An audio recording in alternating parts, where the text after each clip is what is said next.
The next thing I'm going to do is provide my plant with a really good mix. I have a couple different soils here.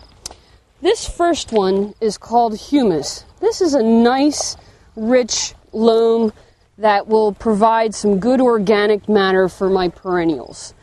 If you have a lot of sandy soil, this is very, very good to work in. There's peat moss here, which is another lightweight mix that is also good for amending the soil. And generally, the rule of thumb is that you want 1 part of your existing soil, 1 part peat moss, 1 part humus with planting perennials. Also, if you have a really wet area, I like to amend my hole with garden gypsum.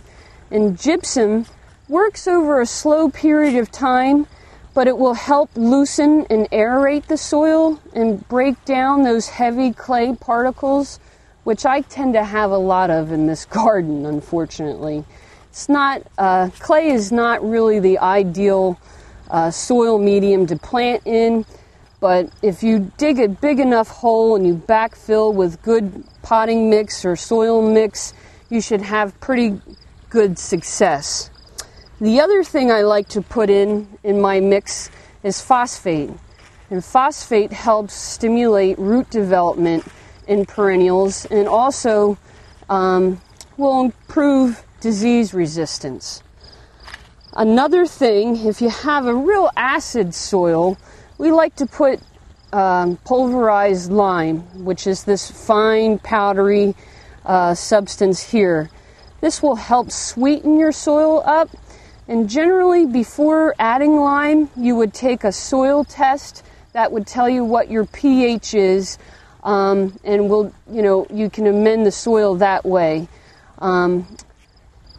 Also, if it's a very sandy, dry soil, we have this stuff here called Terrazorb.